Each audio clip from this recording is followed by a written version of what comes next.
Hello, আমি অনুদীপা।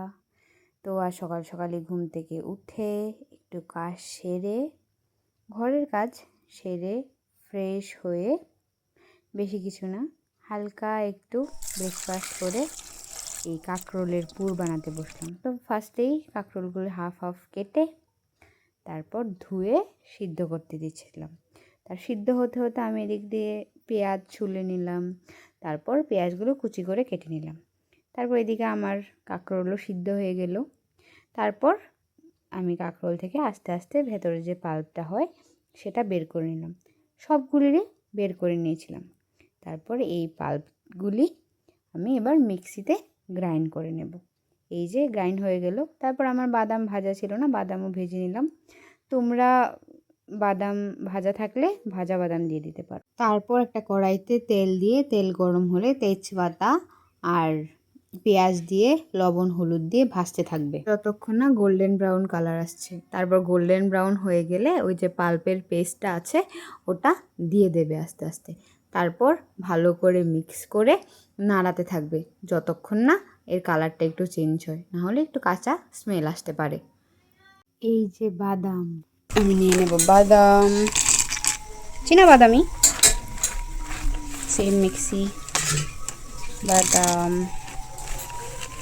আর দিতে হবে না, দেওয়ার ছোটো তো দিলাম। বাদাম আমার যেমনই নারকেল কুচি করে দিয়েছে সেটা এবার এটার সাথে একটু দিয়ে গ্রাইন্ডারে মিক্স করে নেব।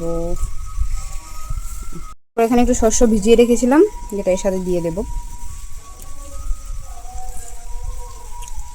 তারপর দেব এই ছোট ছোট এই 1-2 কোয়া রসুন দেবো, মানে আমি গোনা 5 কোয়া রসুন নিয়েছি, বেশি দেবো না। আর কাঁচা লঙ্কা দেবো, যে যতটুকু ঝাল খেতে পারে সে অনুযায়ী দেওয়া হবে, বা তোমরা যে যতটুকু ঝাল খেতে পছন্দ করো সে অনুযায়ী দেবে। আমরা একটু ঝাল বেশি খাই, তো আমি এরকম দেব। গুঁড়া লঙ্কা আর দেবো না। এই যে সব মিক্স করে নিলাম, এরকম হয়ে গেছে। তো এগুলি দিয়ে দেবো এবার। চলো আস্তে আস্তে দিয়ে দিই। তারপর সবটা পেস্ট দিয়ে ভালো করে মিক্স করে নেব।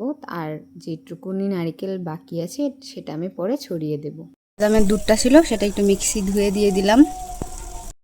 তারপর এটা মিক্স করতে করতে করতে করতে একদম মানে জলটা পুরো শুকিয়ে যাবে, মানে যাই তো শুকনোই লাগছে, তাও আর একটু শুকিয়ে যাবে।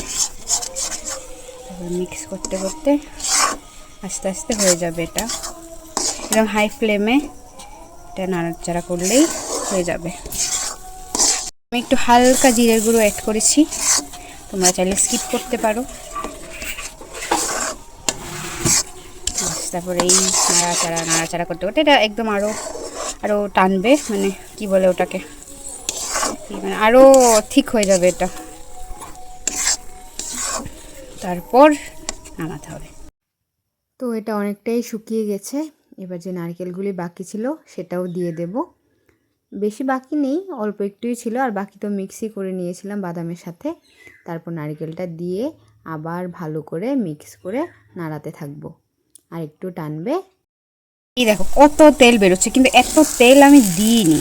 সবটা বাদাম আর নারিকেলের যে তেলটা ছাড়ে ওই তেলটাই, মানে আমি এত তেল দিইনি। হয়ে গেছে, এবার নামিয়ে নেব।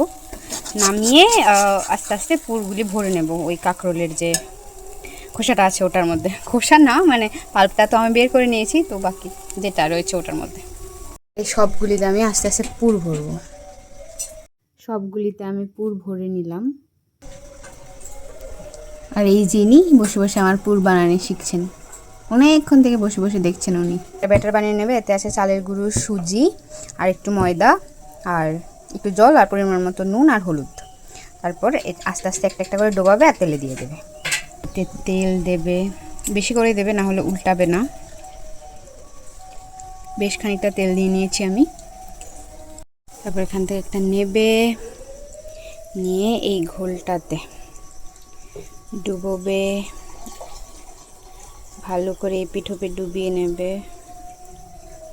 বেশ আর লাগবে না, বেশ। তারপর আস্তে করে এখান থেকে তুলে নেবে, তুলে এটাকে একটু ঝরতে দেবে, বাস। তারপর এইভাবে নিয়ে তেলে দিয়ে দেবে। তারপর এক এক করে সবগুলি দিয়ে আস্তে আস্তে ভাজতে থাকবে। তারপর মিডিয়াম আঁচে এপিট ওপিট ভালো করে ভেজে লাল লাল করে নামিয়ে নেবে। রান্নাটা সেরে আমার এই ঘাম বেরোচ্ছে। আফটার কুকিং এত পাসিনা পাসিনা হো গাই, মানে এত গরম কি বলবো, এই আমার অবস্থা, ঘাম।